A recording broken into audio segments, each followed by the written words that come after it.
اگر تم اب جیسے ابھی تم انکار پر انکار کیے چلے جا رہے ہو، اور اللہ تبارک و تعالیٰ تم پہ عذاب نہیں بھیج رہا، اب ابھی نشانی اس لیے مانگتے ہیں ان قوموں کا سا انجام دیکھو، تو نشانے دیکھ کر بھی ایمان لائیں تو پھر تباہ کر دی گئی، تو پھر تمہارا کیا انجام ہوگا؟ تو یہ تو اللہ تبارک و تعالیٰ کی طرف سے تم پہ ایک رحمت ہے کہ اللہ تبارک و تعالیٰ وہ جو تم مانگ رہے ہو بھیج نہیں رہا، اگر وہ بھیج دیا اور پھر تم نے ایمان نہیں لانا، جس اللہ تعالیٰ نے کہا ما آمنت قبلہم من قریۃ اہلکناہا فہم لا فہم یؤمنون، یعنی یہ لوگ بھی اس طرح جس طرح پچھلی قومیں ایمان نہیں لائیں، پچھلی جو بستیاں تھیں وہ ایمان نہیں لائیں، اس سے پہلے کوئی بھی بستی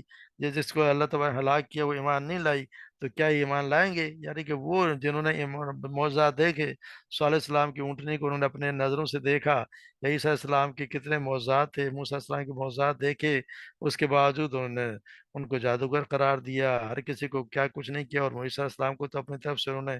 سولی پہ بھی چڑھا دیا، ایمان لانے کو تیار ہی نہیں۔ تو اس طرح اللہ تعالیٰ نے ہمیں یہ بھی مانیں کہ کفار مکہ بھی ایسا ہی کریں گے، اور ہم نہیں چاہتے کہ انہیں ہلاک کر دیا جائے، کیونکہ اللہ تبارک و تعالیٰ کو تو پتہ تھا کہ ان کے بعد جن میں سے بہت سے لوگ ایمان لائیں گے، اور وہ آپ صلی اللہ علیہ وسلم کے صحابہ کرام بھی بنیں گے، اور ان کی وجہ سے اسلام کہاں کہاں تک دور دور تک جائے گا۔ تو یہ ان کو بتایا جا رہا ہے کہ یہ جو ایمان تم نے لانا نہیں ہے، اور یہ جو نہیں آ رہی ہے، جو تمہاری مطالبات کے نشانیاں نہیں آ رہی تم پہ، اللہ تبارک و تعالیٰ کی طرف سے عذاب نہیں بلکہ یہ رحمت ہے کہ تم پہ جو اللہ تبارک و تعالیٰ کر رہا ہے، اور کوئی بھی بستی پہلے بھی ایمان نہیں لائے تو تم بھی ایمان لانے والے نہیں ہو۔ اللہ تبارک و تعالی ہمیں صحیح سمجھ عطا فرمائے، اور اسی کے مطابق زندگی گزارنے کی توفیق عطا فرمائے، اور ہمارا ایمان بھی مضبوط کر دے، اور آخرت پر خاص طور سے ہمیں قیامت کی تیاری جو اللہ تعالیٰ ہمیں قریب ہی آ لگا ہے، وقت بہت قریب ہے، اور اس کا کوئی پتہ نہیں کہ کسی سے پوچھنا کہ جی قیامت کب آئے گی، یہ بہت بڑی نادانی ہے۔ قیامت اسی دن آ جائے گی جس دن آنکھیں بند ہو جائیں گی، اور آنکھ بند ہونے کا کسی کو کوئی معلوم نہیں کہ کس کی صبح کسی کی آئے گی اور کس کی نہیں آئے گی۔ روز ہمارے سامنے جنازے اٹھتے ہیں، روز ہمارے سامنے لوگ ہمارے ساتھی چلے جاتے ہیں، تو ایک دن ہم سب نے بھی چلے جانا، تو اس کی تیاری ہر حال میں ہونی چاہیے، کہ اس کی تیاری کہ ہمیشہ ہمیشہ روزانہ اس کی تیاری کرے، اور یہی ہو سکتا ہے اللہ نہ کہ یہ بھی میرا شاید آخری دن میں مجھے مہلت نہ ملے، تو اس لیے کیونکہ قریب قیامت آ لگی ہے، تو اس کی تیاری کے اللہ تبارک و تعالیٰ ہمیں توفیق عطا فرمائے، اور ہم سے وہ کام کرائے جو ہمیں جنت سے قریب کر دیں اور جہنم سے دور کر دیں، اور جن سے اللہ تبارک و تعالیٰ راضی ہو جائیں۔ وما علینا الا البلاغ۔